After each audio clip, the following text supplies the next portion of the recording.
Capítulo 14. Juan Eduardo marchaba calle abajo, fumando un cigarro. Se sentía cansado, enervado por la mala noche pasada y por las emociones de aquella mañana empleada en dar pasos inútiles. Se acabó. No puedo hacer nada. Tengo que conformarme. Eran más de las 3 y se apresuró para llegar pronto al escritorio. ¿Acaso le esperaba allí un sermón del notario por haber llegado tarde? Triste vida la suya. Doblaba una esquina cuando tropezó con un mozo de rostro extraordinariamente pálido y finas facciones, sobre las que se destacaba un bigotillo tan negro que parecía postizo. «¡Caramba, Juan Eduardo! ¿Qué ha sido de ti?»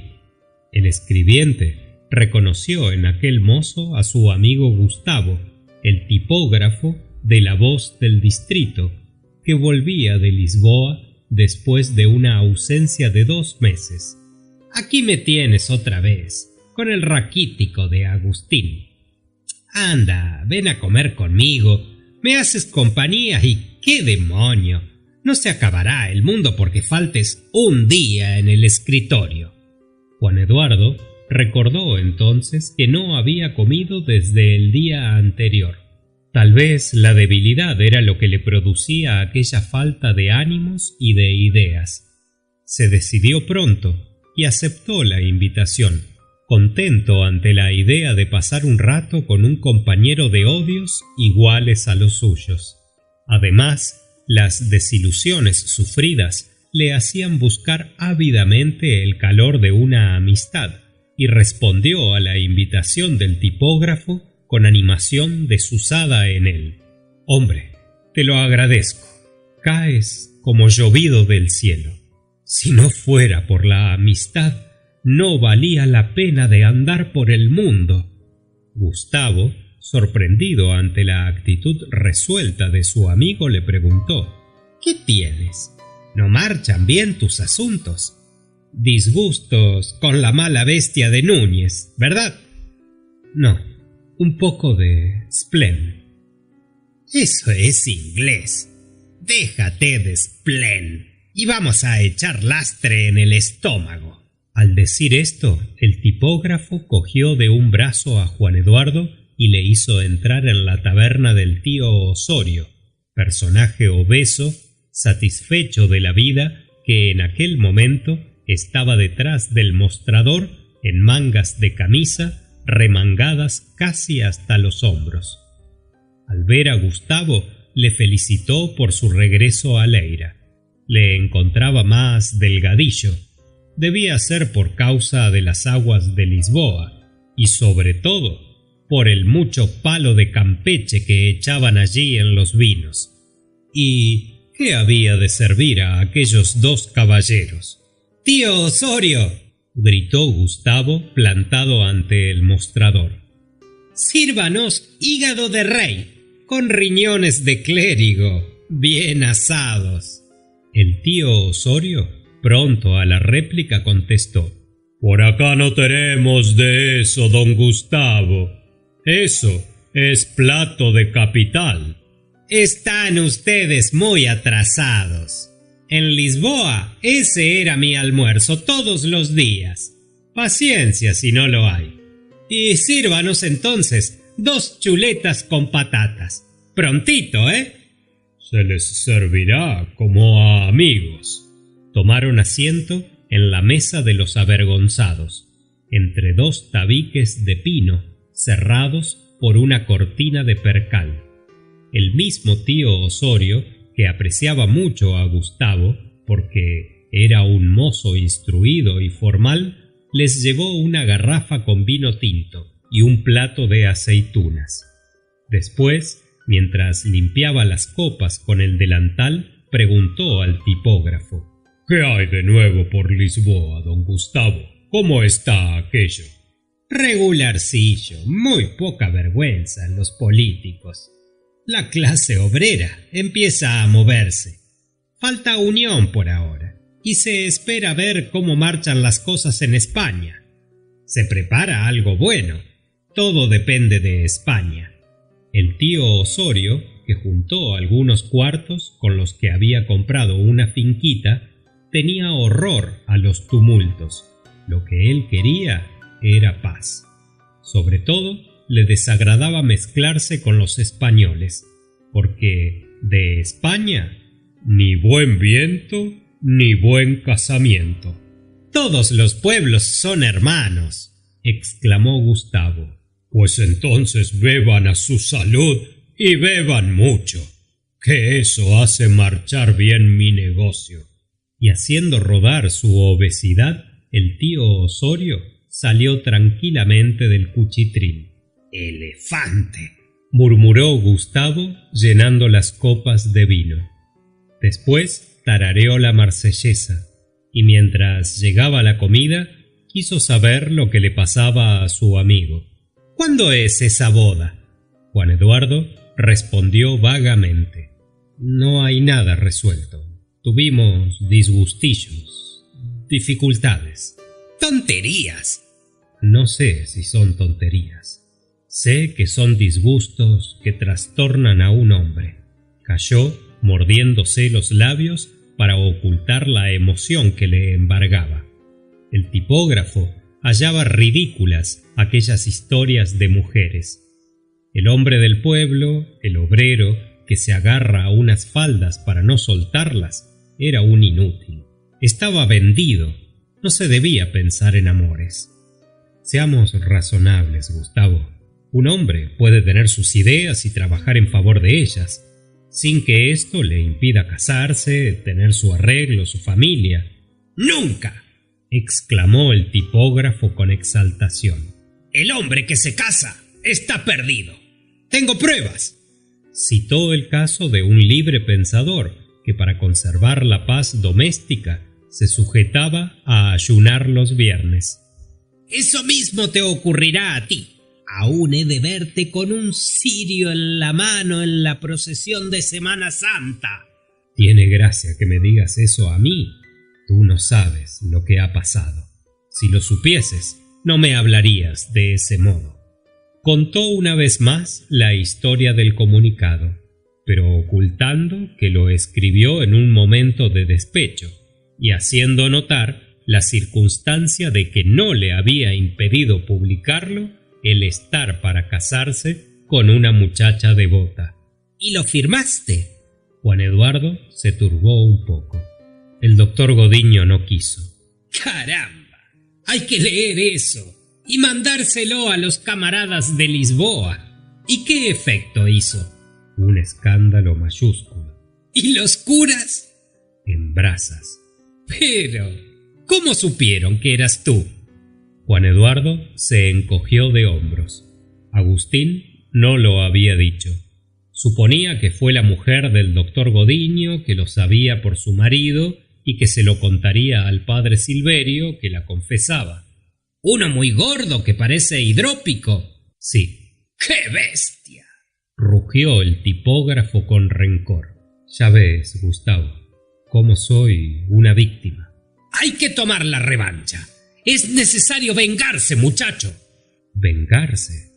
Juan Eduardo lo deseaba con ansia. Pero, ¿cómo? ¿Cómo? Con un artículo tremendo en La Voz del Distrito, contándolo todo. Juan Eduardo repitió las palabras del doctor Godiño.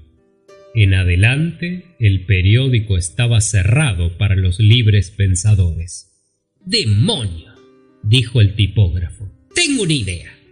Publicar un folleto de 20 páginas que caiga sobre el clero como un desbordamiento de verdades. Yo mismo me encargo de imprimirlo por las noches y gratis, naturalmente». Pero bruscamente se presentó una dificultad. ¿Y el papel? ¿Cómo nos arreglamos para tener papel? «Pídele a Núñez dinero adelantado sobre tu sueldo». Juan Eduardo movía desconsoladamente la cabeza. Precisamente estaba pensando que si Núñez, miembro de la Junta Devota y amigo del Chantre, se enteraba de que su escribiente componía folletos contra los curas con las mismas plumas del escritorio, se alzaría sobre la punta de sus zapatos gritando con aquella voz de grillo: ¡Fuera de aquí, libertino! ¡Largo de mi casa! Quedaba yo entonces arreglado, ni mujer ni pan. Esto hizo recordar a Gustavo la cólera probable del doctor Godiño, dueño de la tipografía. ¡Demonio! Tienes razón, puede costarnos caro. No poderme vengar de ese canalla, dijo Juan Eduardo, apartando lejos de sí el plato. No te aflijas, que la venganza no está lejos, prometió el tipógrafo solemnemente. Eran cerca de las 5 cuando salieron de aquel tabuco. El tío Osorio, examinándoles desde el mostrador, notó enseguida que iban tocaditos. Sobre todo Juan Eduardo, con el sombrero ladeado y el belfo hinchado, le pareció al tabernero persona de mal vino. Gustavo, a pesar de haber apurado 3 litros, permanecía sereno. Salieron. En la puerta, Gustavo juró una vez más al escribiente lealtad de hermano, le obligó a aceptar su petaca llena de tabaco y se alejó tarareando el himno del trabajo. Juan Eduardo, al quedar solo, se dirigió a la calle de la Misericordia. Al llegar a la puerta de la sanjuanera, apagó cuidadosamente su cigarro, aplastándolo con el pie, y tiró fuertemente de la campanilla.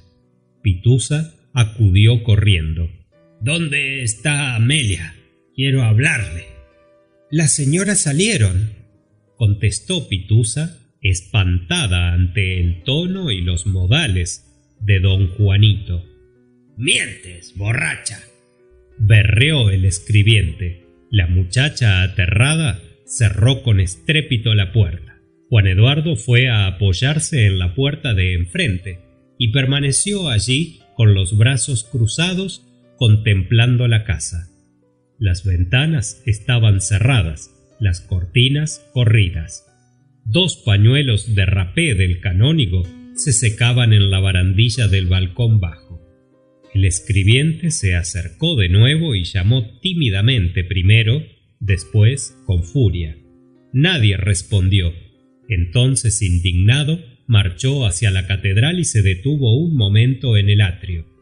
Iba a tomar la dirección de la Alameda cuando aparecieron por la puerta de la sacristía el padre Silverio y el padre Amaro, conversando reposadamente. Al ver a Juan Eduardo, el párroco trató de entrar en la iglesia, sin duda para evitar un encuentro, pero la puerta estaba cerrada, y Amaro, bajando los ojos, fingió no ver al escribiente, que sin pronunciar palabra se dirigió hacia él y le empezó a golpear con toda la fuerza de sus puños. El párroco, aturdido, intentaba defenderse con el paraguas. El padre Silverio, levantando los brazos, berreaba: ¡Socorro! ¡Acudan! Un hombre salió de la administración y, sujetando furiosamente por el cuello a Juan Eduardo, rugía: ¡Ya está preso! ¡Ya está preso! ¡Socorro! ¡Acudan! Seguía gritando el padre Silverio. Las ventanas se abrían deprisa y rostros curiosos se asomaban a ellas. El boticario salió de su laboratorio en zapatillas y se apresuró a conducir al señor párroco a la botica. Mandó preparar con grandes voces agua de azahar y éter. Llamó a su esposa para que preparase una cama. Quería examinar detenidamente al señor párroco. Amaro, muy pálido, daba gracias por aquel exceso de atenciones. No es nada, no necesito nada. Un poco de agua me basta. Pero la mujer del boticario le sirvió una copa de oporto, tropezando con sus chiquillos que se le colgaban de las faldas. Mientras tanto, Domingo, el escribano de la administración, apareció gravemente en el atrio y, ayudado por un cabo de policía, llevó prontamente a Juan Eduardo, que, pálido como un muerto, no opuso resistencia alguna. Domingo empujó la mampara de bayeta verde que daba acceso a la administración del Consejo de Leira, y haciendo entrar al reo, le señaló un banco. Juan Eduardo, con las orejas como brasas, se sentó mirando estúpidamente el suelo. Arturo Conceiro, cohibido por la presencia de aquel íntimo de la sanjuanera que ocupaba ahora el asiento de los presos, para no mirarle, clavó su nariz en un enorme copiador de oficios donde antes había desdoblado el popular de la víspera.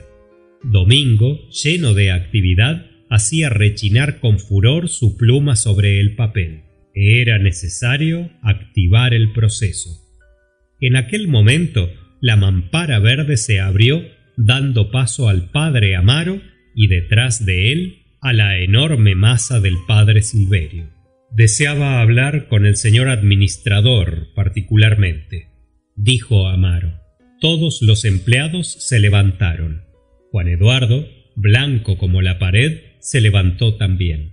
El párroco, con su andar silencioso de eclesiástico, atravesó las oficinas seguido del buen Silverio, que al pasar junto al escribiente describió un semicírculo cauteloso, demostrando su terror hacia el reo. El señor administrador acudió para recibir a los dos clérigos. «Tenemos componenda», exclamó Domingo, guiñando el ojo a sus colegas. Juan Eduardo se encogió de hombros tristemente. Hacía media hora que estaba en aquel banco sin moverse, sin apartar los ojos del suelo, sintiéndose interiormente tan vacío de ideas como si le hubieran arrancado el cerebro. Todo el vino de la taberna del tío Osorio, que le encendió el alma con llamaradas de cólera, parecía eliminado de su cuerpo, y el cansancio entorpecía sus movimientos, y esperaba allí, sobre aquel banco, con una inercia de todo su ser, pensando estúpidamente que tendría que vivir en la cárcel, dormir sobre la paja, comer de la misericordia. No volvería a pasear por la Alameda, ni vería nunca más a su Amelia. Otro cualquiera alquilaría su casita. ¿Y quién se encargaría de su canario? Pobre animalito, seguramente se moriría de hambre, a menos que Eugenia, la vecina, no le recogiese. Domingo, que había entrado en el gabinete del administrador, salió de allí y, cerrando precipitadamente la puerta tras de sí, exclamó con voz de triunfo: «¡No lo decía yo! Componenda tenemos. Se arregló todo». Y dirigiéndose a Juan Eduardo, continuaba: «Enhorabuena, le felicito, le felicito». El señor administrador abrió la puerta de su gabinete, dio 2 pasos por la oficina y, revestido de gravedad, clavó sus anteojos en el reo, destilando sobre él estas palabras: «El señor padre Amaro, que es un sacerdote todo bondad, todo caridad, acaba de exponerme su deseo de que este asunto no siga adelante. El señor padre Amaro, con razón, no quiere ver su nombre arrastrado por los tribunales. Además, la religión le impone el perdón de la ofensa, y él, como modelo de cristianos, esto es, como modelo, aun reconociendo que el ataque fue brutal, lo perdona, atendiendo a que el agresor estaba beodo». Todos los ojos se fijaron en Juan Eduardo, que hubiera preferido entonces la cárcel a tal humillación. «En fin», continuó el administrador, «por altas consideraciones que pesé debidamente, he hecho sobre mí la responsabilidad de ponerle en libertad. Vea ahora de qué modo se porta. La autoridad le vigila. Puede marcharse». El administrador se retiró y Juan Eduardo continuó sin moverse. Por fin balbuceó: «Puedo irme, ¿verdad?». a China, a donde le dé la gana. Liberus, libera, liberum, exclamó Domingo, que se regocijaba de aquel desenlace, porque interiormente detestaba a los curas. Juan Eduardo miró en redor suyo. 2 lágrimas nublaron sus ojos. De repente cogió su sombrero y se precipitó a la calle. «Perdemos un negocio», dijo Domingo frotándose las manos. Durante toda la tarde se habló en Leira, con excitación, de la tentativa de asesinato de que estuvo a punto de ser víctima el señor párroco. El padre Amaro era admirado como un santo. ¡Qué piedad! ¡Qué mansedumbre! El señor Chant le mandó llamar y le recibió paternalmente diciéndole: «¡Viva el Cordero Pascual!». Después de escuchar la historia de la agresión y del perdón generoso, exclamó admirado: «Hijo mío, eso es unir a la mocedad de Telémaco la prudencia de Mentor. Usted sería un digno sacerdote de Minerva en la ciudad de Salento». Cuando Amaro entró aquella noche en la casa de la sanjuanera, fue recibido como un santo escapado a las fieras del circo o a la plebe de Diocleciano. Amelia, sin disimular su emoción, le estrechó ambas manos durante largo rato, toda trémula, con los ojos húmedos. Le ofrecieron la poltrona del canónigo y doña María propuso que se llevara una almohada para que apoyara en ella el hombro dolorido. Después, Amaro tuvo que contar minuciosamente todo lo ocurrido desde el momento en que, paseando con el padre Silverio, que se había portado muy bien, avistó al escribiente en medio del atrio, dirigiéndose a él con aires de matachín. Las señoras se indignaban con los detalles. El escribiente les parecía peor que Longinos y Pilatos. ¡Qué malvado! El señor párroco debía haberle pisoteado. ¡Ah! Solo un santo podía perdonarle como le perdonó. El padre Amaro, bajando los ojos, decía: «Hice lo que me dictó el corazón. Recordé las palabras de nuestro Señor Jesucristo, que manda presentar la mejilla izquierda después de recibir una bofetada en la derecha». A esto, el canónigo tosió fuerte y le interrumpió: «Pues yo le aseguro que si a mí me dan una bofetada en la mejilla derecha... En fin, son órdenes de nuestro Señor Jesucristo y hubiera presentado la izquierda. Son órdenes que vienen de muy alto. Pero después de haber cumplido con ese deber de sacerdote, yo juro a ustedes que perniquiebro al del golpe. Ya lo creo». —¿Le ha dolido mucho, señor párroco? —preguntó desde un rincón una vocecilla apenas perceptible y casi desconocida. Acontecimiento extraordinario. Era doña Ana Gangoso, que hablaba una vez después de 10 años de taciturna somnolencia. Ni las fiestas ni los lutos le habían arrancado jamás una palabra. Solo la simpatía que el párroco le inspiraba pudo sacarle de su sopor. Todas las señoras le sonreían con gratitud, y Amaro, lisonjeado, respondió bondadosamente: «Casi nada, doña Ana, casi nada. Y eso que dio fuerte, pero yo tengo buena encarnadura». —¡Ay, qué monstruo! —exclamó doña Josefa, furiosa ante la idea de que el puño del escribiente había golpeado a aquel hombre santo. —A mí nunca me engañó. Tenía cara de asesino. La sanjuanera arguyó tímidamente: «Estaba embriagado, y los hombres con el vino». se levantó un clamoreo de protesta. No había disculpa. Era casi un sacrilegio disculpar a semejante fiera. Los ánimos se tranquilizaron cuando apareció Arturo Conceiro con las últimas noticias. Núñez había mandado llamar a Juan Eduardo para decirle palabras textuales: «Yo no quiero bandidos ni malhechores en mi escritorio. ¡A la calle!». La sanjuanera se conmovió. Pobre muchacho, queda sin tener qué comer. ¡Que beba! ¡Que beba!, gritó doña María.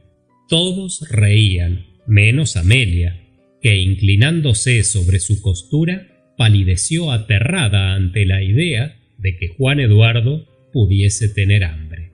«No hay motivo para reírse», decía la sanjuanera. «Yo no dormiría tranquila sabiendo que el pobre chico no tiene pan que llevarse a la boca. El señor párroco me perdone, pero yo no tengo corazón para ver eso». Amaro tampoco deseaba que el muchacho se viera en la miseria. No era rencoroso, y si el escribiente llamara a sus puertas necesitado, él no era rico, pero 2 o 3 pesetas se las daba de corazón. Tanta santidad fanatizaba a las viejas. ¡Qué ángel! Le miraban embobadas, como si estuvieran delante de un San Vicente de Paúl que con su caridad aromase aquella estancia con perfumes de capilla. El padre Natalio llegó radiante, apretó las manos que todos le tendían y exclamó triunfalmente: «¿Saben ustedes? El infame asesino es arrojado de todas partes como un perro. Núñez le echó del escritorio. El doctor Godiño acaba de decirme que no pondrá los pies en el gobierno civil. Es un consuelo para la gente honrada verle hundido, aplastado». Doña Josefa exclamó: «A usted se lo debemos». Todos lo reconocieron así. Fue en efecto el padre Natalio quien con su habilidad y su labia descubrió las perfidias de Juan Eduardo y libró de ellas a Amelia, a Leira, a la sociedad entera. «Y aún no he terminado. Mientras no consiga que se largue de Leira, no descanso. ¿Qué les decía yo a ustedes, señoras? ¡Le hundo! Pues ya está hundido». Su rostro bilioso resplandecía. Se estiró regaladamente en la poltrona, descansando de su difícil victoria. Después se volvió hacia Amelia diciéndole: «Ahora lo pasado, pasado. Bien puede decir que se libró de una fiera». Amelia permanecía silenciosa, cosiendo deprisa. De tiempo en tiempo miraba con angustia al párroco, pensando en Juan Eduardo y en las amenazas de Natalio. Veía al escribiente con cara de hambre, huido, durmiendo en las puertas de los casales. Mientras las señoras se acomodaban para tomar el té, ella dijo en voz baja a Amaro: «No puedo sosegar pensando que ese muchacho tenga que sufrir necesidades. Ya sé que es un malvado, pero parece que tengo una espina en el alma que me quita toda alegría». El padre Amaro, mostrándose superior a la ofensa, le dijo bondadosamente: «No pienses locuras, hija mía. Nadie se muere de hambre en Portugal. Es joven, tiene salud, no es tonto y sabrá arreglarse. No pienses más en ello. Se marchará de Leira y no volveremos a oír hablar de él. En cualquier parte puede ganar su vida. Yo le perdoné y Dios tendrá eso en cuenta». Dichas estas palabras generosas, con una mirada amante, acabó de tranquilizarla completamente. La clemencia y la caridad del señor párroco parecía a Amelia superiores a todo cuanto ella había leído de santas y de monjas piadosas. Todo lo que hasta entonces le importunaba asustándola desaparecía por fin de su vida. Juan Eduardo, la boda, los deberes, todo había acabado. Juan Eduardo se marcharía lejos, y allí quedaba el señor párroco cada vez más enamorado de ella. Una alegría suave le llenaba el alma deliciosamente.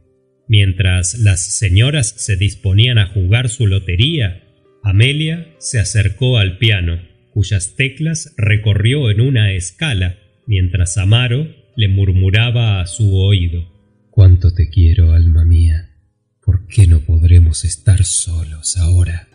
En tanto, Juan Eduardo el impío, solo en su cuarto, sentado a los pies de la cama, con el rostro bañado en lágrimas, pensaba en Amelia, en que era preciso marchar de Leyra, en la ropa que empeñaría para poder marchar, y se preguntaba en vano a sí mismo por qué razón sufría tanto, él que era honrado, trabajador, que no quería mal a nadie y que adoraba tanto a su Amelia. Fin del capítulo 14.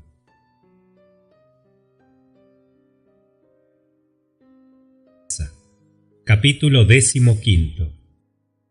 Al domingo siguiente hubo misa cantada en la catedral. Amelia y la sanjuanera fueron a buscar a doña María, que en días de mercado y de populacho nunca salía sola, temiendo que le robasen sus alhajas o que ofendiesen su castidad. Aquella mañana la plaza estaba henchida de gentes de aldea. Grupos de labriegos, muy serios, muy afeitados, con la chaqueta al hombro, impedían el paso por las aceras.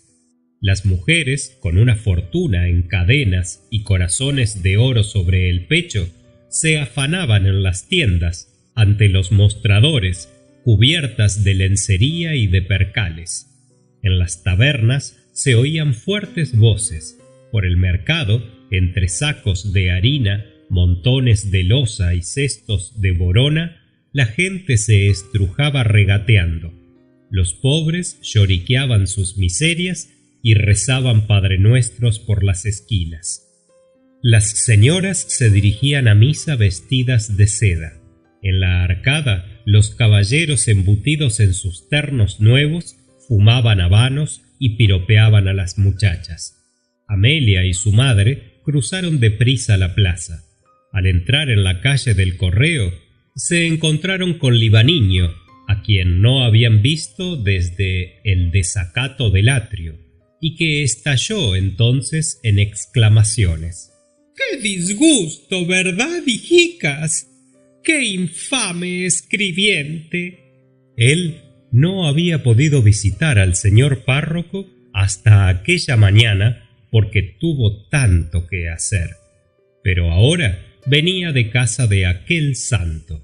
Se estaba vistiendo cuando él llegó y pudo convencerse de que, gracias a Dios, no tenía nada en aquel hombro bendito, ni siquiera un cardenal.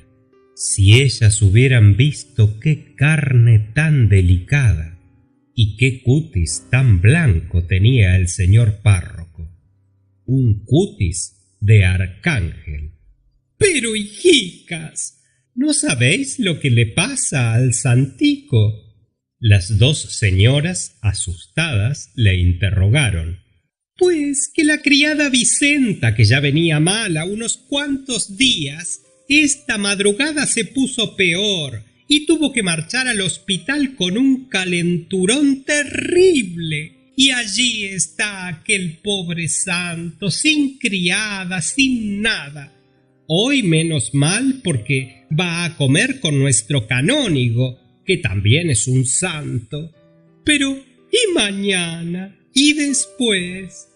Cierto que para reemplazar a Vicenta ha ido su hermana Dionisia, pero, hijas, Dionisia, ya se lo dije al señor párroco. Dionisia será una santa, pero tiene una reputación que no la hay peor en Leyra. Una perdida que no pone los pies en la iglesia. Las dos señoras convinieron en que Dionisia, mujer que no cumplía los preceptos, no era lo que convenía para el servicio del señor párroco. «Oye, sanjuanera», dijo Libaniño, «¿sabes lo que le conviene? Yo ya se lo indiqué a él. Lo que le conviene es volver a tu casa. Allí estará bien, con gente que le quiere, le cuida la ropa, sabe sus gustos, y donde no hay más que virtud en todos. Él no dice que sí ni que no, pero en la cara se le conoce que lo está deseando. Tú debías hablarle, sanjuanerilla». Amelia se puso tan encendida como la corbata de seda con que se adornaba, y la sanjuanera contestó ambiguamente: «Ya comprendes que yo no puedo hablarle. Yo, para esas cosas, soy muy delicada». «Pero, hija, si era para tener un santo dentro de tu casa. ¡Y qué alegría para todos, hijica! Vaya, no puedo detenerme más. Marcho escapado, y vosotras no os descuidéis, que la misica está al caer. Adiós, y no eches en olvido lo que te dije». Las dos señoras continuaron en silencio hasta la casa de doña María. Ninguna quería ser la primera en hablar sobre aquella posibilidad tan grave, tan inesperada, de que el señor párroco volviera a la casa. Realmente, Dionisia no puede continuar en casa del señor párroco, dijo la sanjuanera mientras llamaba en casa de doña María. Amelia añadió: «Jesús, a mí me da horror esa mujer». La misma exclamación hizo doña María al enterarse de la enfermedad de Vicenta y la instalación de Dionisia en casa del santo. Aquella mujer causaba horror, y la buena señora añadía: «Yo no la conozco, ni ganas, pero todos aseguran que es un puro pecado, desde los pies a la cabeza». La sanjuanera habló entonces de la proposición del Libaniño. Doña María declaró que aquello era una inspiración de nuestro Señor. Nunca debió salir el señor párroco de la calle de Misericordia. Parecía que Dios había retirado su gracia de aquella casa. Desde que se marchó el santico, no hubo más que disgustos.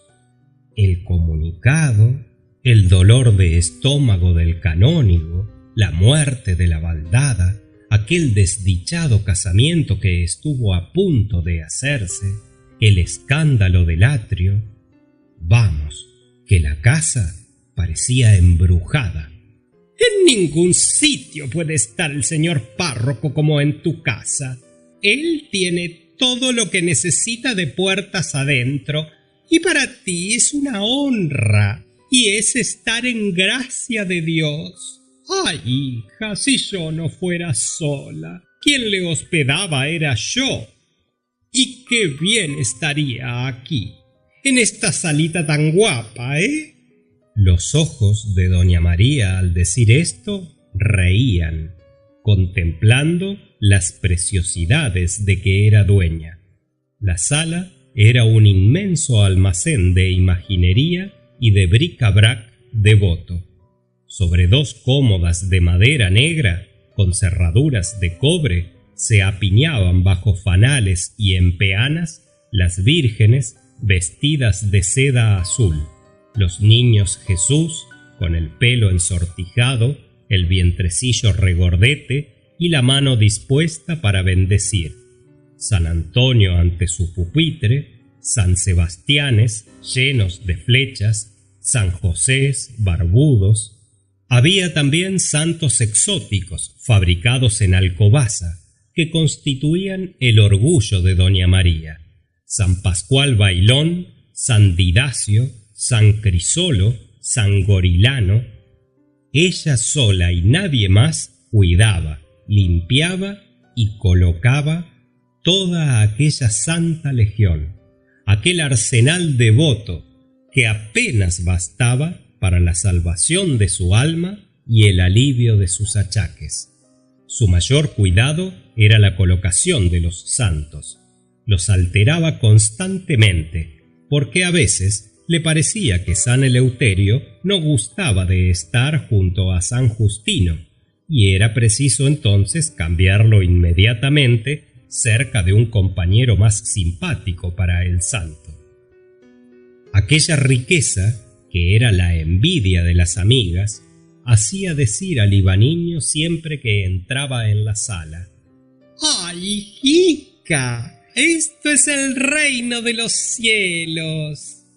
La excelente señora preguntaba aquella mañana a la sanjuanera: ¿verdad que en mi casa estaría divinamente el bendito párroco? Madre e hija asintieron. Ella podía tener la casa devotamente arreglada. Ella era rica. No niego que tengo empleados aquí algunos duros, sin contar lo que guardo en el relicario. Ah, el famoso relicario de sándalo forrado de raso. Guardaba en él una astilla de la verdadera cruz, un pedacillo roto de una espina de la corona y un trapito del pañal del niño Jesús.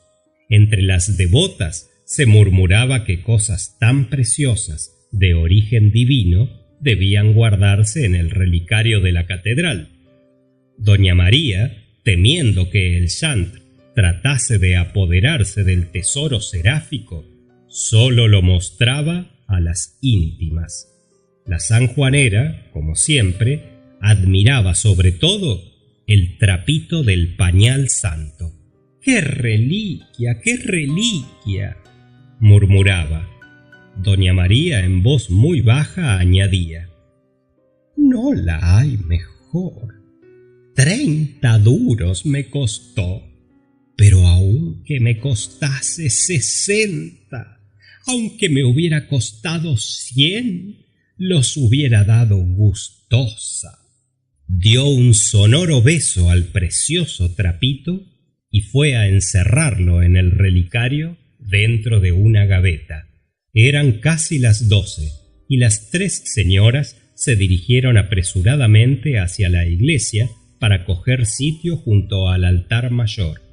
En el camino encontraron a doña Josefa, que marchaba sofocadísima, con la manteleta cayéndosele de los hombros y las plumas del sombrero casi desprendidas. Había estado toda la mañana furiosa con la criada. Tuvo que hacer ella misma todos los preparativos de la comida. «Tenemos convidado al señor párroco. Ya sabréis que la criada se le puso mala. ¡Ay, ya me olvidaba! Amelia, mi hermano dice que vayas tú también a comer, porque así habrá 2 damas para 2 galanes». Amelia reía contentísima. Doña Josefa continuaba: «Tú vas a buscarla al anochecer, sanjuanera. Jesús, me vestí tan deprisa que se me están cayendo las faldas». Cuando las 4 señoras entraron en la iglesia, estaba ya llena de fieles. A duras penas se acomodaron junto al altar mayor en el momento que de la sacristía salieron 2 acólitos, uno alto y seco como un pino, el otro gordinflón y entrapajado, sosteniendo los 2 altos ciriales entre sus manos.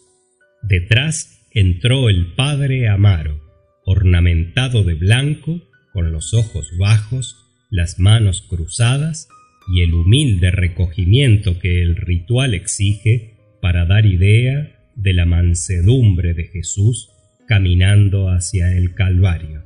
El coro inmediatamente entonó el introito.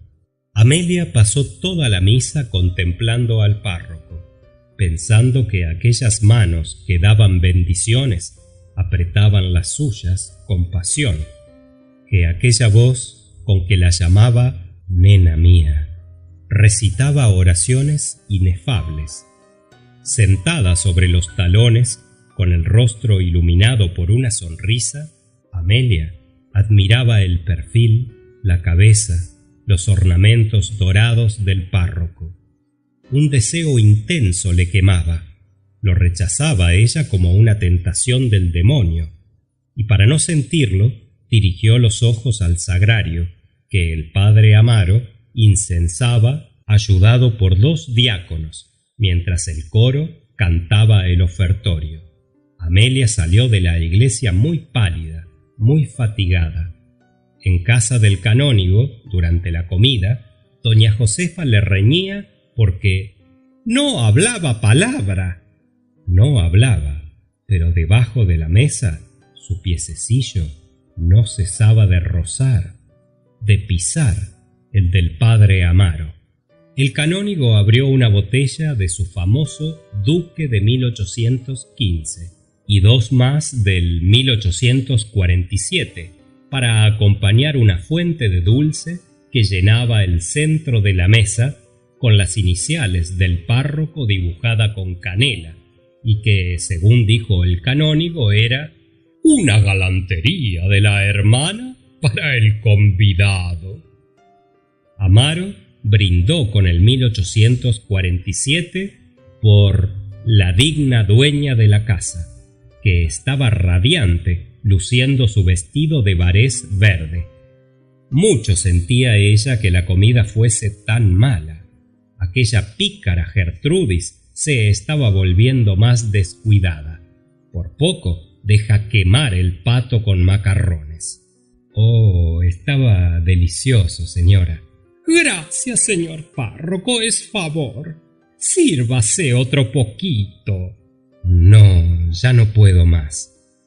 Pues, para hacer sitio, ahí va esa copita del 47, dijo el canónigo mientras bebía pausadamente un buen trago, dando un de satisfacción.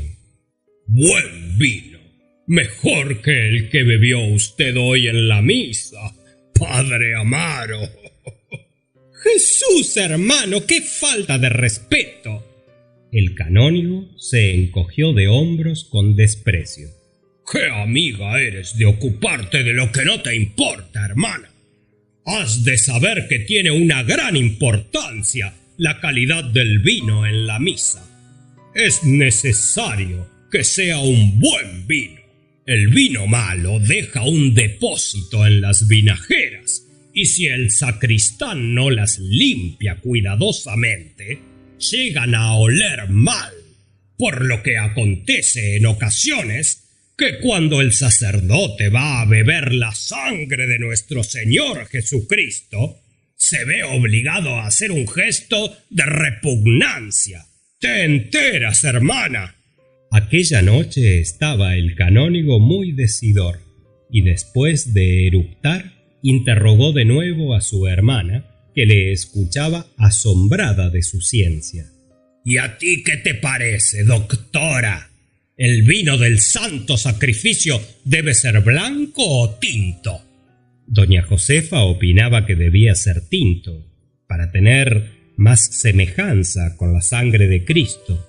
El canónigo, con el dedo en ristre, señaló a Amelia. ¿Tú qué dices, chiquilla? Yo no sé, dijo Amelia riendo. Como nunca fui sacristán. ¿Y usted, señor párroco? Yo digo que si es error que sea tinto, debe ser blanco. ¿Por qué?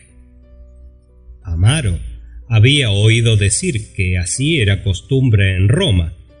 El canónigo, con una terquedad pedante, insistía. ¿Y por qué? El párroco no lo sabía. Porque la primera vez que nuestro Señor consagró, lo hizo con vino blanco, pues es sabido que en aquel tiempo no había vino tinto en Judea. Hermana, sírveme más huevo hilado, haz el favor.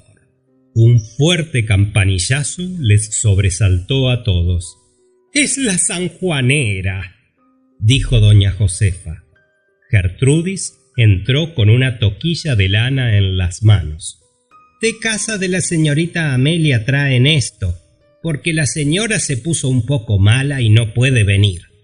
Entonces, ¿con quién me marcho yo?, preguntó Amelia inquieta.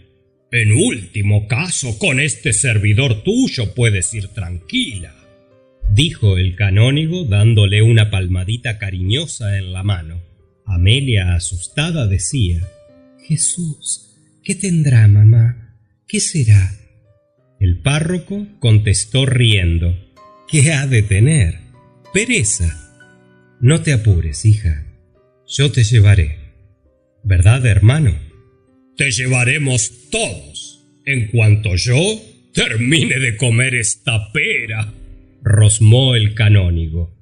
Pero de pronto soltó el cuchillo sin acabar de mondar la fruta y se llevó las manos al estómago con un gesto dolorido. ¿Qué te pasa? ¿Qué tienes?, gritó su hermana. Nada. Una amenacilla de dolor, pero ya pasó. Doña Josefa, asustada, no quería que comiese la pera. Le recordaba que la última vez que le dio el dolor fue por la fruta. Él se obstinaba en comer más.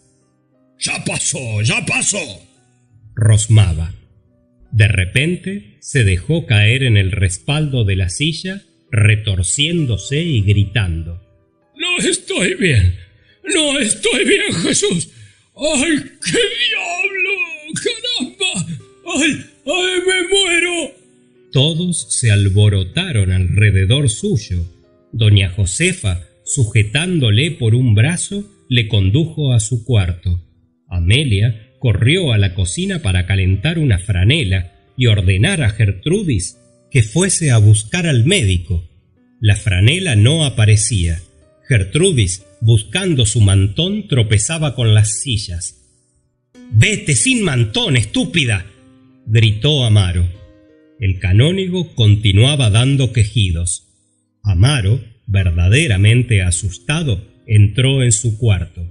Doña Josefa, arrodillada ante una imagen de la Virgen de los Dolores, gemía oraciones mientras el pobre canónigo en la cama, panza arriba, se agarraba a la almohada sin dejar de gritar. El párroco dijo severamente a la vieja: «Señora, ahora no se trata de rezar, sino de darle alguna cosa para aliviarle. ¿Qué acostumbra a tomar?». «Ay, señor párroco, nada.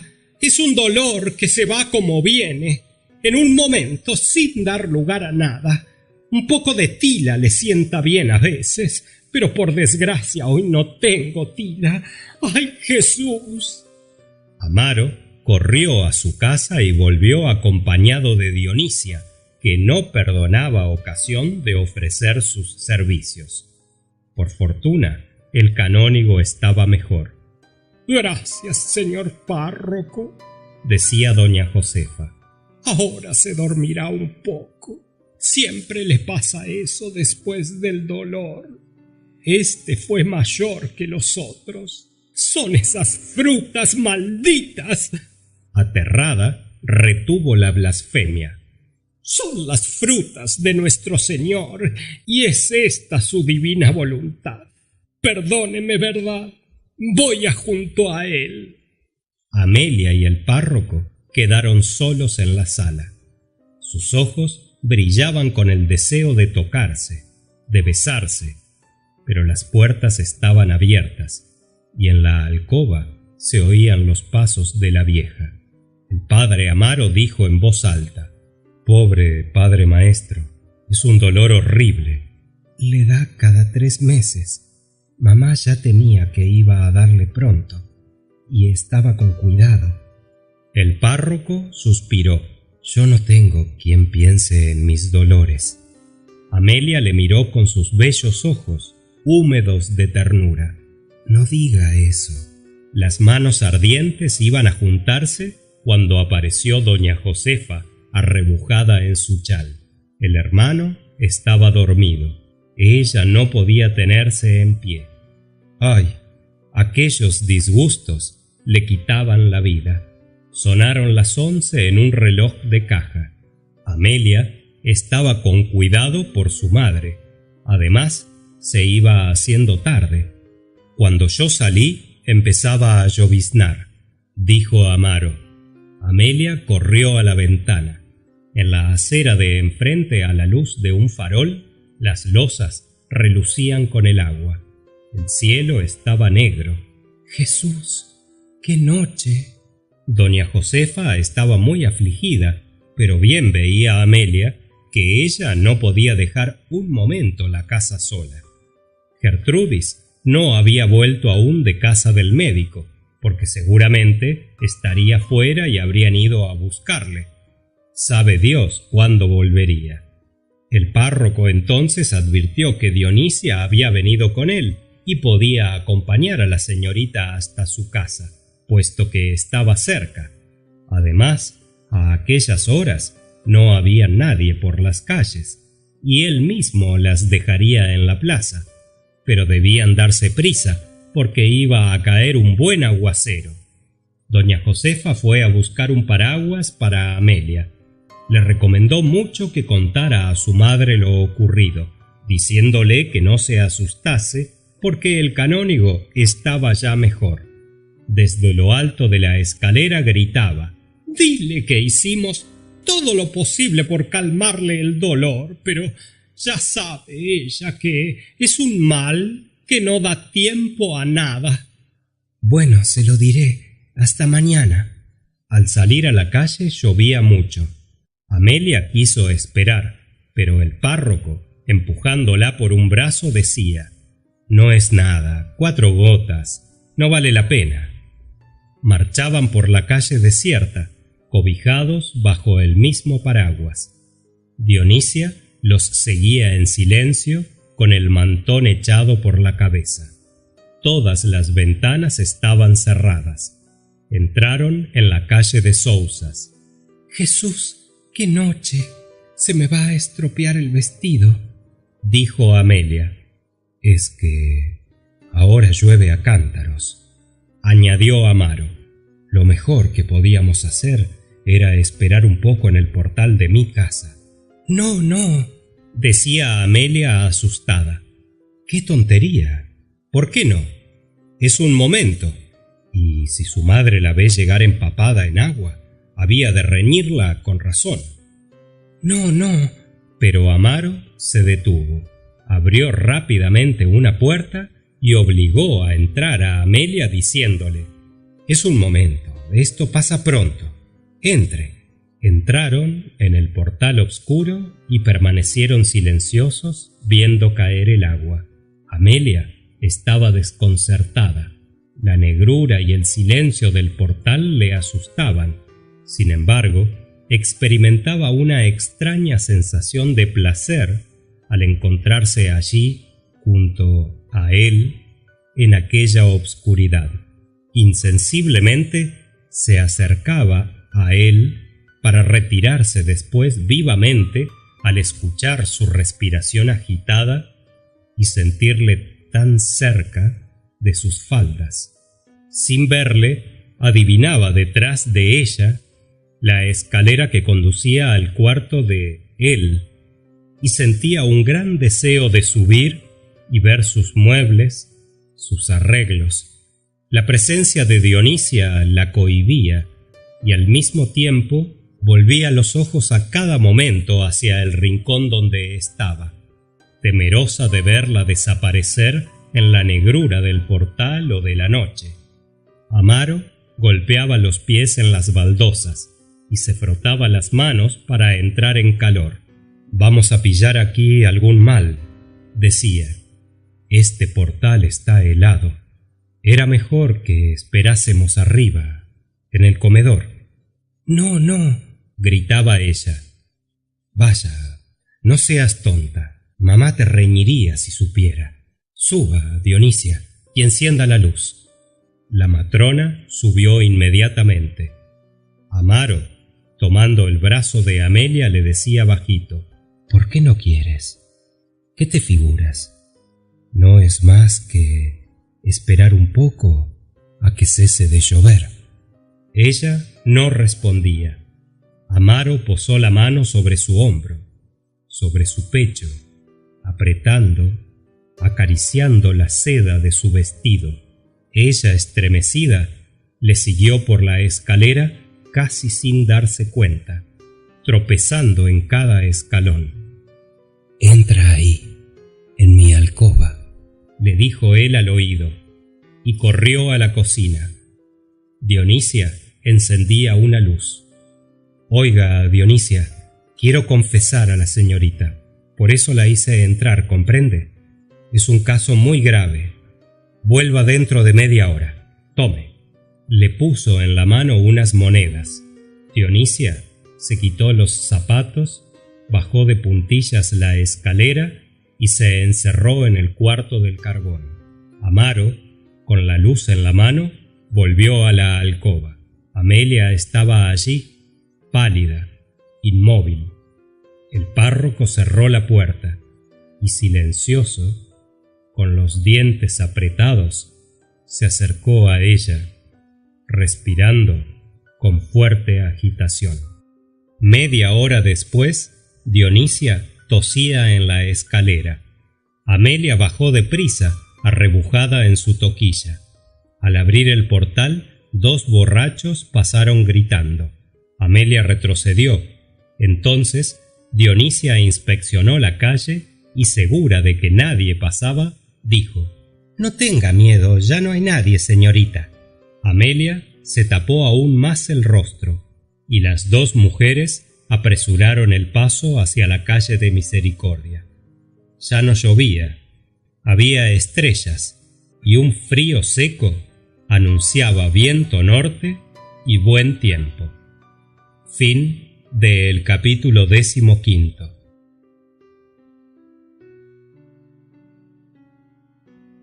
Capítulo 16. Al día siguiente, Amaro saltó alegremente de la cama. Mientras se preparaba para decir la misa, pensaba en aquella otra mañana de Feirón, en que se despertó espantado de haber pecado por primera vez siendo cura con Juana la vaquera, en las pajas de un establo. Entonces no se atrevió a decir la misa.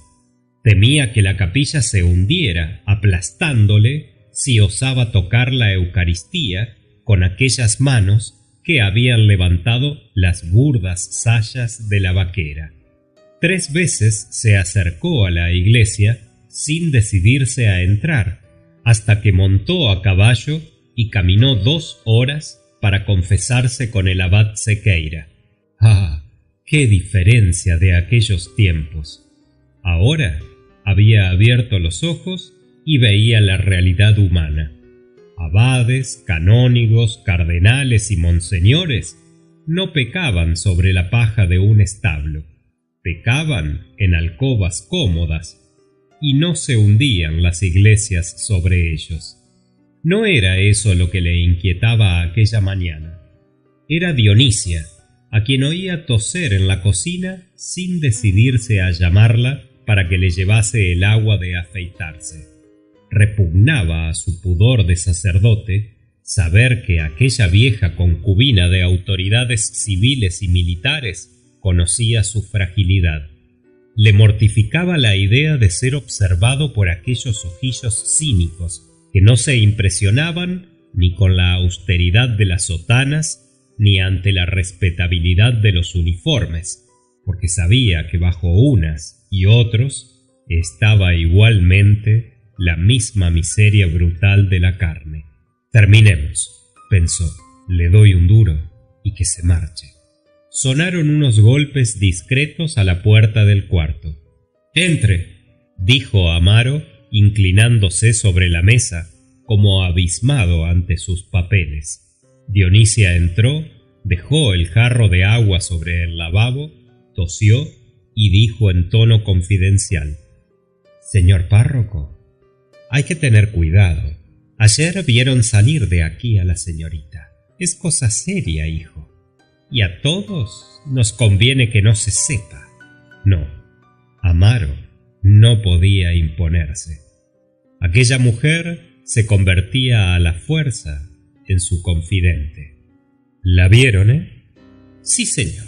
Suerte que eran 2 borrachos, pero podían haber sido 2 personas decentes. Y en la situación del señor párroco, en la situación de la muchacha, hay que hacer las cosas en secreto. De las cosas que yo protejo, no quiero que se enteren ni las paredes. Amaro, bruscamente, se decidió a aceptar la protección de Dionisia. Recostado en su silla, preguntó esperando los consejos de la matrona. «Dígame, Dionisia, ¿cómo nos arreglaríamos?» Ella, naturalmente, sin afectar malicia o misterio, respondió: «Yo creo que el mejor sitio para ver a la señorita es la casa del campanero». «¿La casa del campanero?» Dionisia le recordó la excelente disposición del sitio. La sacristía tenía una puerta que daba al patio de la casa del campanero. No había más que salir de la sacristía, atravesar el patio, y el señor párroco estaba en el nido. ¿Y ella? Ella entra por la puerta de la calle. Si alguien la ve, no puede chocarle. Es la señorita Amelia que va a dar algún encargo al campanero. Claro que todo este plan puede perfeccionarse. Sí, ya comprendo, es una idea, dijo Amaro pensando caviloso. Yo conozco bien el sitio, señor párroco, y créame que no hay otro mejor para un señor sacerdote que tiene su arreglito. Amaro se detuvo y le dijo familiarmente: «Vamos, Dionisia, se ve que no es la primera vez que recomienda a usted la casa del campanero, ¿verdad?» Ella negó rotundamente. Ni siquiera conocía al tío Esquelias, pero se le había ocurrido aquel medio la noche antes. Al levantarse fue a examinar el sitio y se convenció de que era inmejorable. Antes de salir, quiso dar su último consejo. «Ahora procure entenderse con el campanero, señor párroco». El tío Esquelias era un viudo que tenía una hija de 15 años, paralítica desde niña. Se decía que la muchacha, cuyo nombre era Antonia y a quien su padre llamaba Totó, le torturaba constantemente con caprichos y locuras que amargaban la vida del pobre viejo. El doctor Gouveia decía que era una histérica, pero las personas de buenos principios aseguraban que Totó estaba poseída del demonio. El tío Esquelias había sufrido la amputación de una pierna de resultas de una caída por las escaleras de la torre. Cuando Amaro se hizo cargo de la parroquia, el viejo buscó la recomendación de Amelia y de su madre para conservar, como él decía, la cuerda de la campana. Las 2 señoras abogaron por él, diciendo que era una obra de caridad ayudar a aquel pobre hombre que había perdido su pierna por servir al culto en ocasión de una fiesta. El tío Esquelias acostumbraba a oír todos los días la misa que decía el señor párroco. Amaro, aquella mañana, al sentir en las losas del patio la muleta del cojo, comenzó a inventar una historia, porque no podía pedir al tío Esquelias su casucha sin explicarle que era para un servicio religioso. Al verle entrar en la sacristía, le dio los buenos días amablemente.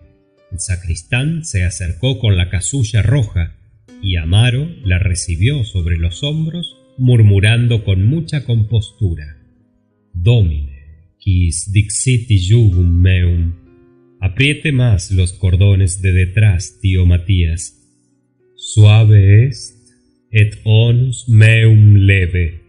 Hizo una cortesía ante una imagen y entró en la iglesia con la actitud de rúbrica, los ojos bajos y el cuerpo derecho. El tío Matías, después de saludar también al Cristo de la sacristía arrastrando un pie, se apresuró a llevar las vinajeras, tosiendo fuerte para aclarar la garganta. Durante toda la misa, al volverse hacia los fieles en el ofertorio y en el orate fratres, el padre Amaro se dirigía siempre al campanero como si el sacrificio fuese por su intención particular. El tío Esquelias, con la muleta caída a su lado, se abismaba en una devoción más respetuosa. Al entrar de nuevo en la sacristía, Amaro le dijo: «Espéreme en el patio. Tenemos que hablar, tío Esquelias». No se hizo esperar mucho y se presentó con un gesto grave que impresionó al campanero. Cúbrase, tío Esquelias. Tengo que hablarle de un caso muy serio. Quiero pedirle un favor». Señor párroco. Es decir, no es un favor. Cuando se trata de servir a Dios, todos debemos contribuir en la proporción de nuestras fuerzas. Bien, pues es el caso que una señorita, para que vea si tengo confianza en usted, le diré el nombre. Es el caso que Amelia, la de la sanjuanera, quiere hacerse monja. ¿Qué me dice, señor párroco? Es una vocación, tío Esquelias. Se ve la mano de Dios en ella.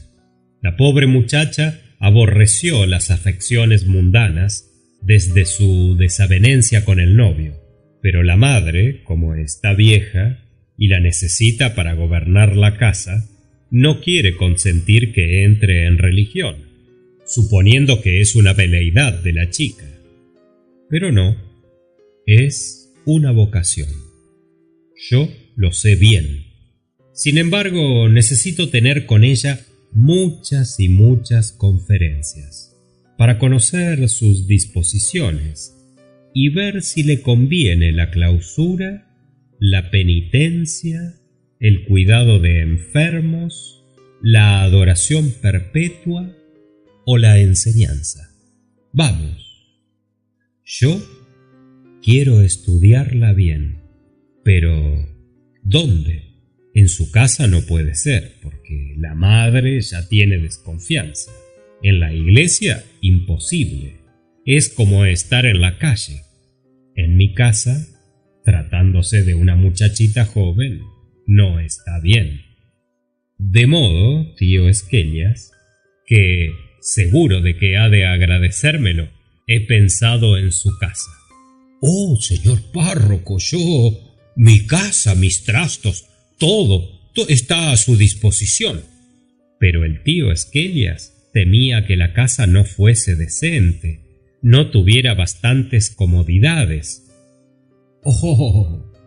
Dijo Amaro risueño, en habiendo 2 sillas y una mesa para poner el libro de oraciones. Tranquilizado el campanero, aseguraba que como lugar retirado y casa tranquila, no se encontraba otra mejor. Estarían allí como 2 monjes en un desierto. Los días que el señor párroco necesitara hablar con la señorita, el campanero saldría a dar una vuelta y ellos podían acomodarse en el piso alto porque en la cocina no tendrían tanta libertad por estar allí el cuartito de la pobre Totó. El padre Amaro se dio una palmada en la frente. Había olvidado a la paralítica. Totó puede ser un inconveniente, tío Esquelias. El campanero, que estaba ya interesado en la conquista de aquella prometida del señor, le tranquilizó, enumerando las ventajas que su casa tenía para llevar a cabo la obra santa. Totó no estorbaba. La pobrecita no se movía de la cama. El señor párroco entraba por la cocina, la señorita por la puerta de la calle, subían, se encerraban en el cuarto y Totó no extrañará nuestra visita, decía Amaro dudando aún. No, pobrecilla, no puede moverse. Allí está con sus manías. Unas veces pasa las horas sin hablar, con los ojos clavados en la pared. Otros ratos está alegre, habla, bromea. Es una desgracia, señor párroco. Debía entretenerse leyendo. El campanero suspiró. La pequeña no sabía leer. Nunca quiso aprender. Si el señor párroco hiciese la caridad de persuadirla, de animarla a que aprendiese, no le pesaría tanto la vida. El párroco no le escuchaba. De repente había encontrado una explicación natural para justificar las visitas de Amelia a casa del campanero. Iba a enseñar a leer a la paralítica, a educarla, a iluminar su alma con las bellezas de los libros santos, con la historia de los mártires. Está decidido, tío Esquelias. En su casa haremos santa a la muchacha. Pero esto tiene que ser un secreto inviolable. Oh, señor párroco, no hay que hablar de eso. Cuento con usted, ¿verdad? En cuerpo y alma. Amaro entró en la sacristía para escribir una carta donde explicaba a Amelia el arreglo que acababa de hacer para poder gozar nuevas y divinas felicidades. Le advertía que el pretexto para que ella fuese todas las semanas a casa del campanero sería la educación de la paralítica. Él mismo lo propondría en casa de su madre por la noche. Y había algo de verdad en el pretexto, porque muy bien podían iluminar aquella alma con una buena enseñanza religiosa. Terminada la carta, Amaro se dirigió a su casa. Sentóse a la mesa para almorzar, satisfecho de la vida y de las dulces facilidades que en ella encontraba. Amarguras, dudas, torturas del deseo, todo lo que le consumió durante meses y meses en su casa y en la calle de la Misericordia había concluido. Era feliz y seguiría siéndolo siempre. Recordaba abismado en un gozo mudo toda aquella media hora de la víspera. Placer sobre placer. Los saboreaba todos, mentalmente, uno a uno, con la deliciosa seguridad que da la posesión. Ya no miraría con envidia a los señores que paseaban por la Alameda dando el brazo a sus mujeres. Él también tenía ya mujer, toda suya, alma y carne.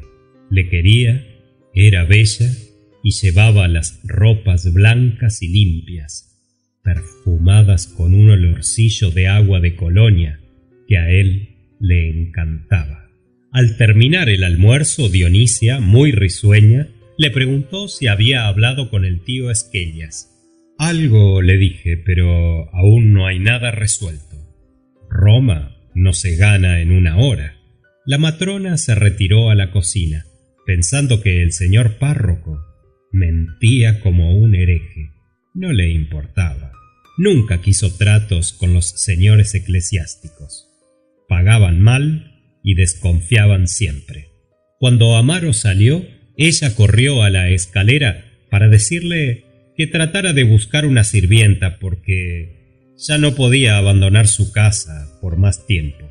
Doña Josefa va a proporcionarme una. La espero mañana. Pero usted, Dionisia, no deje de venir por aquí, puesto que ahora somos amigos. Cuando el señor párroco me necesite, estoy a su disposición. No tiene más que llamarme por la ventana o por el huerto para lo que desee. De todo entiendo un poco, hasta de asistir a partos, con que ya sabe. Amaro no escuchó más. Cerró de golpe la puerta, indignado por aquel ofrecimiento brutal. A los pocos días se habló en la calle de Misericordia de la hija del campanero. Aquella noche, mientras las señoras charlaban, el párroco se acercó al piano cuyas teclas recorría Amelia lánguidamente y, fingiendo encender el cigarro en las bujías, preguntó: ¿Leíste la carta? Sí. Amaro fue a reunirse con las señoras. La gangoso mayor estaba contando una catástrofe que leyera en un diario ocurrida en Inglaterra. La explosión de una mina que había sepultado a cientos de trabajadores. Las viejas se horrorizaban. La Gangoso, entonces, acumulaba detalles terroríficos. Doña María aseguraba que aquellas minas y aquellas máquinas extranjeras le asustaban. Había visto una fábrica cerca de Alcobaza y le pareció la imagen del infierno. Tenía la seguridad de que Dios no miraba aquellas cosas con buenos ojos. Es como los ferrocarriles, dijo doña Josefa. No hay quien me quite de la cabeza que son invenciones del demonio. No lo digo en broma, no. Basta oír aquellos resoplidos, aquel ruido. ¡Ay, qué miedo! El padre Amaro, bromeando, decía que a pesar de todo eran cómodos para andar deprisa. De repente se puso serio y añadió: no se puede negar, sin embargo, que todas estas invenciones de la ciencia moderna parecen cosa del demonio. Por eso, nuestra Santa Iglesia las bendice con oraciones primero y después con agua bendita, para que el enemigo no pueda servirse de ellas. Doña María quiso saber de qué medios se valía el enemigo para servirse de los ferrocarriles. El padre Amaro se lo explicó bondadosamente. Haciendo descarrilar un tren, causaba la muerte de muchos viajeros cuyas pobres almas no estaban preparadas para la extrema unción, y el demonio se apoderaba de ellas allí mismo. Doña María miró a todas las oyentes con el rostro bañado en una sonrisa de beatitud. ¡Ay, hijas! Pues con nosotras no le valían esas mañas, que por fortuna estamos bien prevenidas. Era verdad, y todas gozaban con la deliciosa seguridad de poder burlar la malicia del tentador. El párroco comenzó entonces a preparar su camino diciendo con voz de plática: es necesario mucha vigilancia para ahuyentar al demonio. Hoy precisamente estuve pensando en eso a propósito de un caso bien triste que tengo casi en la misma iglesia, la hija del campanero. Las señoras, creyendo oír alguna historia picante de las hazañas de Satanás, aproximaron sus sillas bebiendo las palabras del padre Amaro. Allí está la desgraciada criatura, todo el santo día hundida en la cama. No sabe leer, no tiene devociones habituales, no tiene costumbre de meditar, y por consecuencia, como decía San Clemente, es un alma sin defensa. ¿Y qué sucede? Que el demonio, que ronda constantemente sin perder ocasión, se establece allí como en su casa. ¡Y a 2 pasos de la iglesia!, exclamó doña María, indignada ante el atrevimiento de Satanás. Después recorrió con la imaginación su abundante arsenal devoto y recomendó que colocaran a la cabecera de la paralítica alguna imagen de San Vicente o de Nuestra Señora de las 7 Llagas. El silencio de las amigas le demostró bien claro la insuficiencia de aquella galería devota. Doña Joaquina tuvo una idea feliz. Señor párroco, ¿por qué no le manda uno de esos libros con estampas de la vida de los santos? Son estampas edificantes, a mí me conmueven. ¿Tú no tienes uno, Amelia? Amelia, sin levantar la cabeza, respondió: no. El clérigo la miró. Sentada al otro lado de la mesa, su linda cabeza aparecía iluminada por la luz de la lámpara. La nuca, finísima, desaparecía entre el abundante cabello. Las pestañas parecían más largas, más negras, sobre aquel cutis trigueño y ligeramente sonrosado. Su traje ajustado se ceñía al pecho. alto y fuerte, y el párroco veía aquellos senos levantarse en el ritmo de una respiración regular. Oh, aquellos senos era lo que Amaro ambicionaba más en ella. Los imaginaba blancos, redondos, henchidos. La había tenido en sus brazos, pero la tuvo vestida, y sus manos ansiosas solo encontraron la seda de un traje. En casa del campanero sería de él, sin obstáculos, sin ropa, toda entera a disposición de sus labios. No dudó más. Levantó la voz, imponiendo silencio a las viejas que discutían sobre la conveniencia de llevar a Totó la vida de los santos en estampa. Nada, señoras, nada. No es con libros como hay que salvar a la pobre chicuela. ¿Saben lo que convendría? Pues que uno de nosotros, el que tuviera menos ocupaciones, fuese a educar a aquella alma, a llevarle la palabra de Dios. Y a decir verdad, la persona más desocupada de todos nosotros es Amelia. Gran sorpresa. Todos vieron en aquellas palabras la voluntad de Dios. Los ojos de las viejas se iluminaban con un ardor devoto ante la idea de aquella obra de caridad que saldría de entre ellas.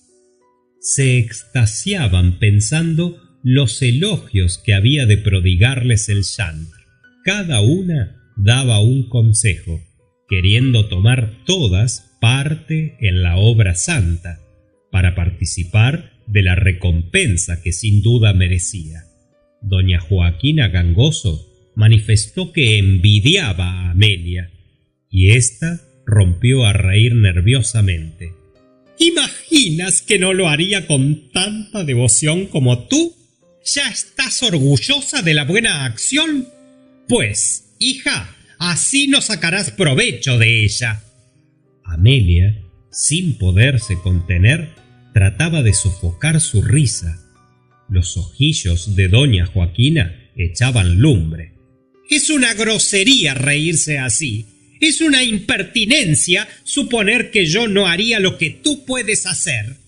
Trataron de calmarla, y Amelia tuvo que jurar sobre los evangelios que era una risa nerviosa y que no había tenido intención de molestar a doña Joaquina. Doña María aseguraba que aquello era una gran honra para la casa, porque cuando se supiera... Esto no debe saberse, doña María, interrumpió el párroco severamente. Las buenas acciones deben hacerse para servir a Dios, no por vanagloriarse de ellas. Esto no debe salir de entre nosotros. Tratamos de salvar un alma, de consolar a una enferma, y no queremos elogios en los periódicos. ¿Verdad, padre maestro? El canónigo respondió pausadamente. Habla usted con la lengua de oro de San Juan Crisóstomo. Yo estoy conmovido, tanto que ya no me acordaba de que trajesen las tostadas y el té. Pitusa entraba en aquel momento con una gran bandeja, y mientras colocaba las tazas sobre la mesa, quedó decidido que Amelia iría 2 veces por semana a casa del campanero para enseñar a la paralítica a rezar, leerle la vida de los santos y hacerle amar la virtud. De este modo, Amelia y el párroco pudieron verse libremente, para gloria de Dios y humillación del enemigo. Se veían todas las semanas, 1 o 2 veces. De este modo, las caritativas visitas a la paralítica eran 7 cada mes, número simbólico que, según las beatas, debía corresponder a las 7 lecciones de María. Amelia, aquellos días, se levantaba temprano, pues siempre tenía alguna enagua que planchar o algún adorno que disponer. Su madre se extrañaba al ver el esmero con que se vestía y perfumaba, pero ella decía que trataba de inspirar a Totó ideas de limpieza y de aseo. Esperaba inquieta que dieran las 11 y respondía distraídamente a las preguntas de la madre, mirando el reloj a cada momento. Llegaba al fin la hora deseada y después de echar una ojeada al espejo, Amelia besaba a su madre y salía, siempre recelosa, temiendo ser espiada. Todas las mañanas rogaba a la Virgen del Buen Viaje que la librase de malos encuentros, y si hallaba algún pobre, no dejaba nunca de darle limosna, para agradar a Jesucristo, amigo de los mendigos y de los vagabundos. Entraba siempre en la catedral con el pie derecho. El silencio de la iglesia desierta y bañada en una media luz triste la amedrentaba. Creía escuchar reprensiones que por su pecado le dirigían los santos de talla. Imaginaba que los ojos de cristal de las imágenes y las pupilas pintadas en los cuadros se fijaban en ella con una insistencia cruel, adivinando los deseos impuros que agitaban su pecho en aquellos momentos. Prometía entonces dedicar la mañana solo a Totó, sin consentir que Amaro se acercase a ella. Pero poco después, al entrar en casa del campanero, sin detenerse junto a la cama de la paralítica, iba a observar por la ventana de la cocina, esperando con ansia que la puerta de la sacristía se abriese. Cuando Amaro aparecía en ella, Amelia, impaciente, salía a buscarle. Quedaban un momento en la puerta, apretándose las manos, devorándose con los ojos. Después iban a ver a Totó y le daban dulces que el párroco llevaba para ella en los bolsillos de la sotana. La cama de Totó estaba en una alcobita que había en la cocina. Aquel cuerpecillo de tísica, hundido en el jergón, apenas hacía bulto bajo los arrugados cobertores que ella se entretenía en deshilachar. Los días de las visitas, la infeliz se adornaba con una chambre blanca, lustraba sus cabellos con aceite, obligaba a su padre a limpiar el cuarto. El tío Esquelias, encantado, aseguraba que desde que el padre Amaro les visitaba, la pequeña había cambiado y tenía deseos de parecer alguien, hasta el punto de no querer separarse de un peine y un espejillo que ocultaba bajo la almohada. Amelia todas las mañanas se sentaba un momento junto a la enferma y le preguntaba si estudiaba el abecedario, obligándole a decir el nombre de las letras. Después le hacía repetir una oración que trataba de enseñarle, mientras Amaro, sin pasar de la puerta, esperaba con enojo el final de aquella plática, molestado por los ojos de la paralítica fijos en él constantemente, que parecían mayores y más brillantes en aquel rostro pálido, chupado, de hundidas mejillas y labios lívidos. Amaro no sentía en tales momentos ni compasión ni caridad por Totó. La odiaba, le parecía sucia y repugnante. Amelia tampoco gustaba de aquella demora, a la cual se resignaba para agradar a Dios, y que la paralítica no agradecía en nada. Cuando su maestra trataba de hacerle hablar, la mayor parte de las veces no obtenía respuesta.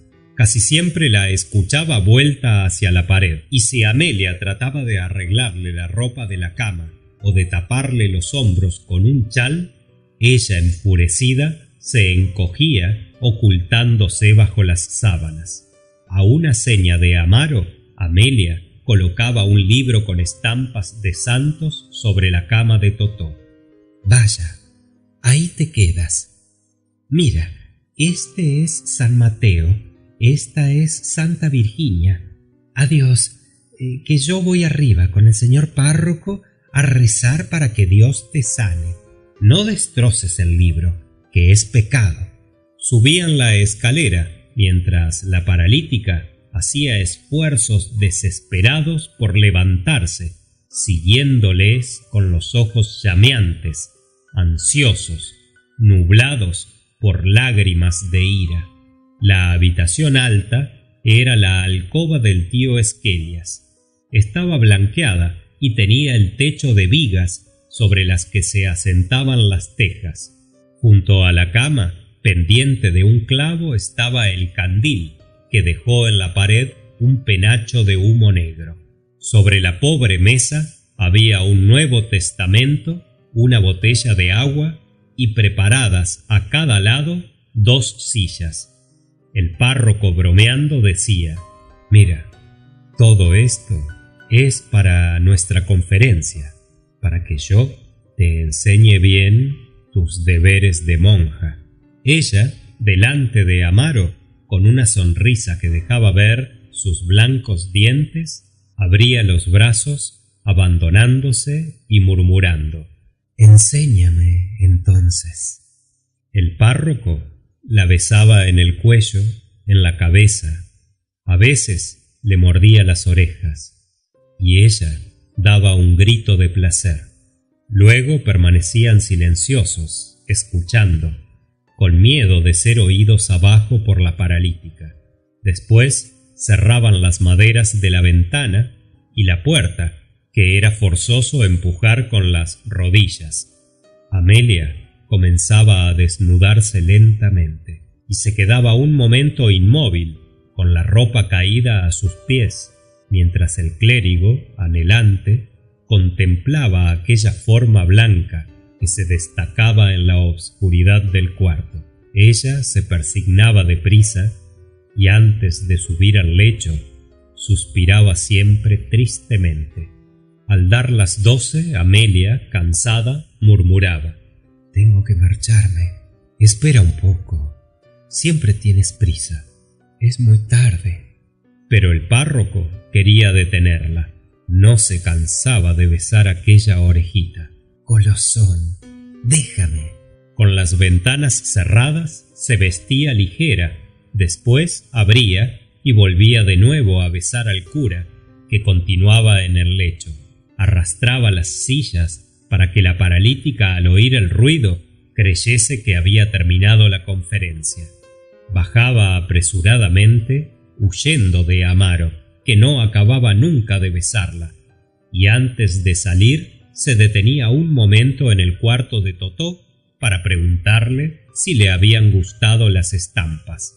La paralítica casi siempre ocultaba la cabeza bajo los cobertores, pero a veces se sentaba en la cama examinando a Amelia con una curiosidad viciosa. Amelia enrojecía y, pretextando que era muy tarde, recogía el libro de estampas y salía maldiciendo a aquella criatura tan maliciosa en su mutismo. Fin del capítulo 16.